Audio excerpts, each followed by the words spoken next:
Olá, estudantes, tudo bem? Estamos aqui no Plan que Comenta 2025. Agora, quem está na nossa lista é a Unesp, certo? Então, estamos aqui com a professora Sandra. Professora, seja muito bem-vinda. Tá? Então, vamos para a língua portuguesa Unesp, uma prova realizada, tá, no dia 15 de novembro, certo? Em pleno feriadão, os estudantes estavam lá fazendo o vestibular. É isso mesmo. 90 questões também, que nem a FUVEST, tá? Com 5 alternativas aqui. Então, começando. Professora Sandra, por favor, um panorama geral, tá?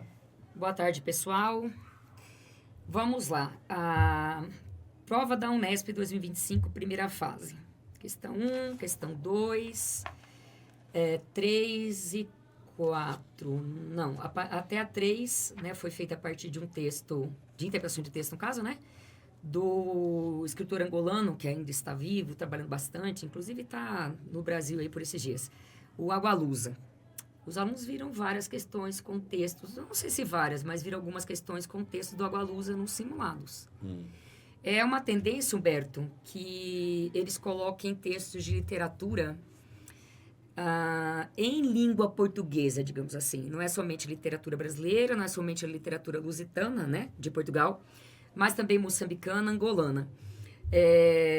Por exemplo, o ano passado, na segunda fase, né, eles voltaram a fazer prova discursiva, já caiu também o texto de uma escritora moçambicana, um processo de intelectualidade muito interessante. E também nas primeiras fases também caíram vários textos, né, de autores em literatura em língua portuguesa, né, ali da África. Então, já digo para vocês, pessoal, esse texto aqui, por exemplo, que é do Agualusa, ele foi tirado num livro fininho, fininho, fininho da editora Ática, chama Contos Africanos dos Países de Língua Portuguesa. Tá vendo? É um livro que, inclusive, eu usei bastante no meu mestrado. Porque eu trabalhei bastante com a literatura, né, em língua portuguesa, principalmente a angolana. Então, é uma tendência que está existindo. Possivelmente é um aluno que está fazendo doutorado ou um professor, né, especialista nisso, que elaborou esta prova. Uma prova simples de interpretação de texto, nada enviesado, muito clara, né? Tanto a questão 1 quanto a questão 2, muito simples mesmo, mais simples que os simulados do colégio, que tem que ler com mais cuidado, viu? Que na primeira leitura os alunos já conseguiram fazer. E eu já usei várias questões dos simulados com os alunos no terceiro ano, do segundo ano, Certo. e também do primeiro, para eles já pegarem o ritmo, né? E eles falam, nossa, a prova da Unesp foi mais fácil que o simulado SAS. A prova do Enem foi mais fácil. Eu falei, então, melhor você nivelar por cima do que nivelar por baixo, né, garotada? Exatamente. A questão 3, a questão 4 e a questão 5... Não, a 4, a 5 e a 6 são de gramática, né? Aí os estudantes me falaram agora no sábado, nossa, professora, caiu gramática na primeira fase da FUVEST. Eu falei, olha, o único ano que não caiu gramática na primeira fase da FUVEST foi do ano passado, para quem entrou em 2024. Não quer dizer que ela não cobre. E caiu com a mãozinha um pouquinho mais pesada do que na Unesp. A Unesp é bem direcionada, bem simples, mas tem gramática. Por exemplo, 4, que eu falei várias vezes para vocês.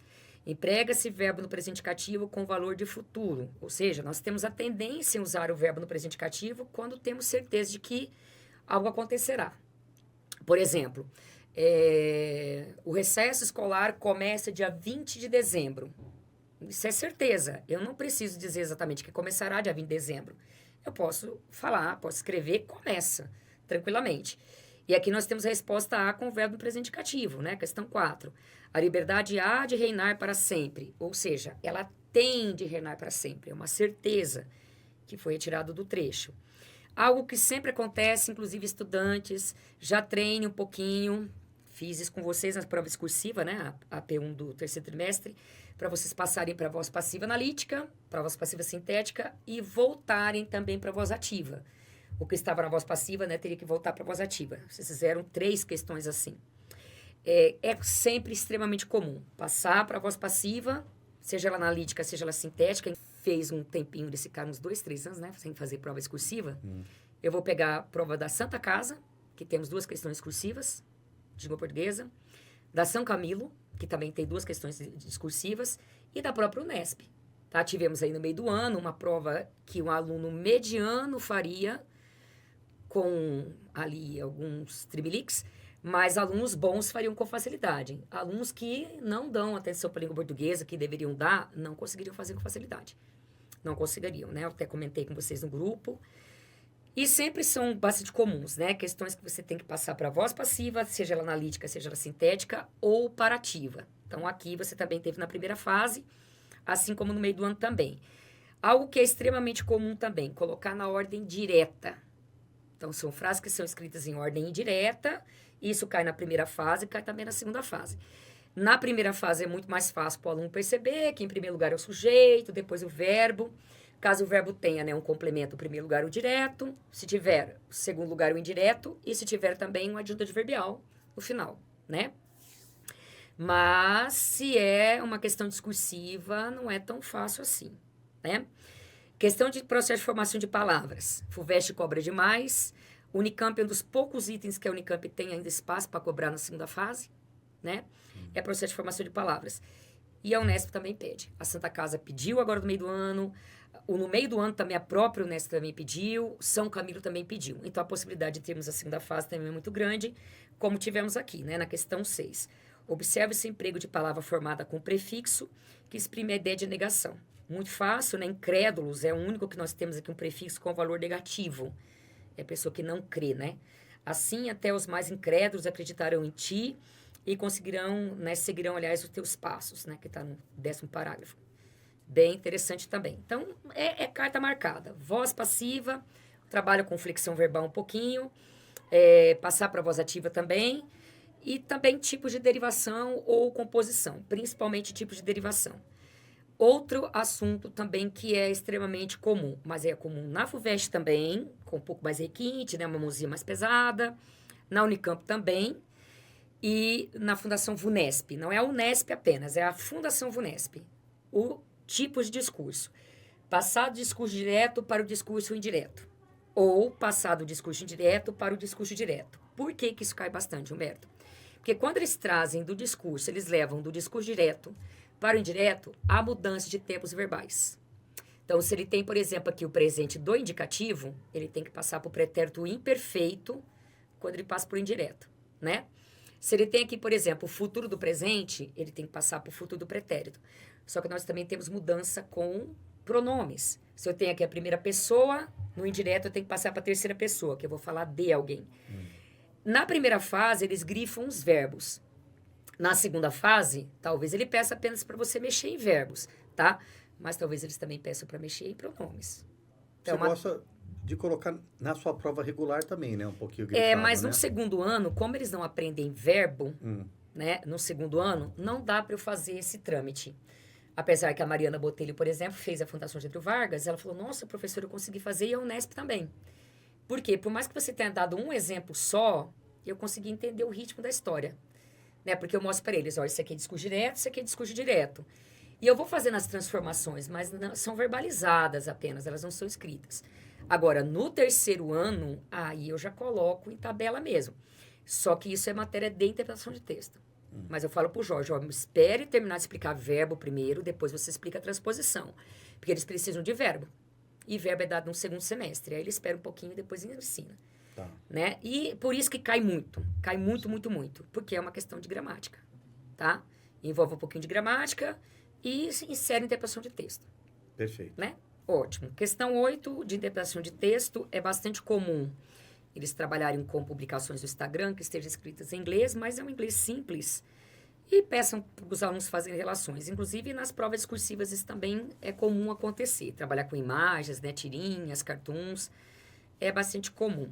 A questão 9, a questão 11, envolve o Manifesto do Pau-Brasil, né, primeira geração modernista, ali, a Semana de Arte Moderna. Então, a questão 9 é de literatura. A questão 10 também é de literatura, mais simples, né? Nós sabemos muito bem que a primeira geração modernista, principalmente, criticava muito o parnasianismo, né? Aquela forma, né, ali totalmente fidelizada, pragmática, com pouquíssimo conteúdo, com muita estética. A questão 10 toca nesse assunto. É bem direta, né? Questões diretas, bem né? direta. Não tem espaço para análise de livros, porque eles não têm lista, né? Não tem lista de livros, né? Então, são das escolas literárias bem simples. A questão 11, aí temos um pouquinho de gramática e cai bastante. Também na segunda fase, retire do texto uma frase em que a vírgula foi usada para omitir um verbo, para marcar a omissão de um verbo. Aqui mesma coisa, né? Emprega-se vírgula para assinalar a supressão de um verbo no seguinte trecho. O quadro histórico era uma aberração, né? Então, o autor escreveu várias vezes o verbo antes e é que ele usou para omitir. É um caso que nós chamamos de zeugma, né? Exatamente. A questão 12 é uma questão bonitinha que envolve figura de linguagem e geografia. Não é a primeira vez que eles fazem uma relação interdisciplinar entre língua portuguesa e geografia. Houve um ano que caiu, faz um tempinho já na primeira fase também, um gráfico que mostrava os índices pluviométricos, né? Aqui no estado de São Paulo. E pediu o livro, né? Então. São Paulo aqui e no Nordeste aqui. Então falava-se de vidas secas, né? Alagoas, Nordeste, que chove bem menos. E outro era o Rio de Janeiro, no caso, que era do Machado de Assis, né? Tem uns 6, 7 anos. Então é bastante comum, né? Aqui é uma figura de linguagem de personificação, porque a América do Sul estaria conversando com a África, né? Com o continente africano. Então fala, né? Um continente não falaria com o outro, seria a personificação. E a deriva continental, né? Que nasceu, se não me engano, com um pesquisador alemão, que era a Pangeia, né? A divisão. Pangeia. E toda vez que eu lembro da deriva continental, eu lembro do livro... como é que chama? Jangada de Pedra, do Saramago, que Portugal foi se separando, né? Também, é a questão da Pangeia também. As questões de 13 a 15 também envolvem literatura e envolve interpretação de texto. Temos um manifesto realista, aliás, surrealista, que envolve literatura e artes, né? A questão 16 é um pouquinho de gramática, que é algo que eu enfatizei muito com eles, que a segunda pessoa é usada para falar com alguém. E a única alternativa que nós temos à segunda pessoa, mas aqui é outro texto, tá? O texto José de Alencar, que é do romantismo, do 16 ao 20. O único texto que nós temos mesmo, um trechinho que nós temos a segunda pessoa é a letra A, vos contarei. Então, né, aqui o narrador estaria conversando diretamente com o receptor da mensagem.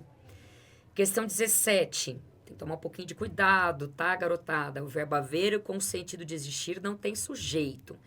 Então, considerando o contexto, a forma verbal em negrito deve-se à flexão à expressão sublinhada. O verbo deve-se à flexão ao sujeito. Na letra A, nós não temos sujeito, que o verbo haver, né, foi usado no sentido de existir. Na letra B, sim, nós temos se passou muito tempo, ou seja, muito tempo se passou. O sujeito está posto ao verbo. Né? Tem que tomar um pouquinho de cuidado, que o verbo haver engana mesmo. Na número 18, aí sim que é mais a cara do que eu explico no segundo ano, né, Humberto? Que é o quê? Um narrador onisciente. A onisciência do narrador, ou seja, um conhecimento preciso e acabado dos eventos narrados, mostra-se prejudicada. Como o narrador onisciente sabe de tudo que acontece, quando acontece, por que acontece, na letra D nós teríamos aí um prejuízo ao narrador onisciente, porque um belo dia não sei de que ano, tá? Além do mais, nós temos a primeira pessoa e ele já avisa que não sabe quando aconteceu. Isso seria prejudicial ao narrador onisciente, que o narrador onisciente sabe de tudo, né? Onipresente, como se fala. A questão 19 também houve na prova do meio do ano, na primeira fase, né? E agora também. E a Fundação Getúlio Vargas também cobrou o mesmo tipo de questão. Uma oração reduzida, com o verbo no gerúndio, algo que eu falo para eles. Se não é fácil vocês entenderem, tá, o valor semântico de uma oração cujo verbo está numa forma nominal, no gerúndio principalmente, imagine para a gente corrigir a redação de vocês, que vocês usam muito o gerúndio. Mas temendo a rivalidade dos anjinhos, cada este mundo tomou as formas de uma pena. Ou seja, tá? Como temia a rivalidade dos anjinhos deste mundo, tomou as formas de uma pena também, né? Para enganar os outros. Por mais que nós não tenhamos conjunção aqui, é perceptível a relação de causa e consequência. Né? Então, cuidado, porque isso também pode acontecer na segunda fase. Eles pedirem para o aluno, por exemplo, trocar por uma outra conjunção, ou pedirem para desenvolver a oração de modo a deixar explícita a conjunção. 20, também extremamente pontual. Segunda fase, vocês também terão isso, em que pedirá para indicar que se refere à palavra destacada. Aqui nós temos ques várias vezes, tá? E apenas na letra E, que nós temos o pronome relativo, né? Na letra A é uma conjunção, dizem que. Na letra B também é uma conjunção, direi que. Na letra C e na letra D são conjunções comparativas, aliás. E na letra E é um pronome relativo. E pronome relativo é a palavra que é usada para retomar o que foi escrito antes, né? Então, um assunto muito visto no segundo ano, muito visto também no terceiro ano.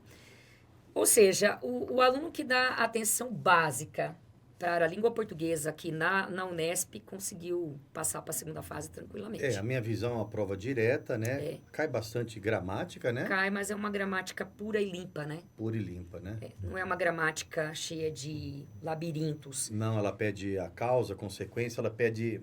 Os comandos são diretos, né? São bem diretos. Mesmo na FUVEST este ano, que cobrou um pouquinho de gramática um pouquinho mais pesada, mas o peso não estava nos enunciados, estava nas afirmativas mesmo, né?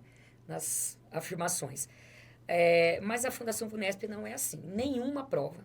Não é tanto que ela faz tantas provas, né? Aliás, não é, né, estranho aí que eles fazem tantas provas no Brasil inteiro. Eles querem direção, né? Querem alunos estudando na universidade pública ou particular. Então, para que, né, fazer um nível tão diferente? Verdade. É isso. O que esperar da segunda fase, Sandra? Eu já fui falando durante a correção, Sim. mas o que eles têm que ver? Em primeiro lugar, transposição do discurso, do direto para o indireto. Tá? Dê uma olhadinha, estudem o material do Jorge, tá? Vejam os exemplos passados também. Também, conjunções. As últimas aulas que eles tiveram mesmo no livro 6, aula 25, aula 26, aula 27, trabalha bastante com conjunção. Eu vou falar um pouquinho sobre isso no próximo sábado. E entender o sentido que elas indicam e as substituições. Tá? Então, aqui, por exemplo, usamos embora, eu quero que você use outro como esse valor semântico. Entender o que é uma conjunção, entender o que é uma locução conjuntiva. O que mais? Vozes. Vozes verbais. Da passiva para ativa e da ativa para passiva. Muito comum. E também olhar os modelos de redação Unesp, que são diferentes do Enem. Claro. Essa é a especificidade principal para a prova. Completamente. É um texto dissertativo argumentativo, mas é diferente do Enem. Não pode ficar com aquela cara de propósito de intervenção que é complicado. Perfeito. Pede bastante nota. Perfeito. Então, a professora Sandra deu um panorama geral dessas 20 primeiras questões da prova da Unesp, versão 1, que tratava-se de língua portuguesa. Sim. Professora Sandra, muito obrigado. Tá? As explicações foram diretas como a prova. Tá? Até mais, pessoal.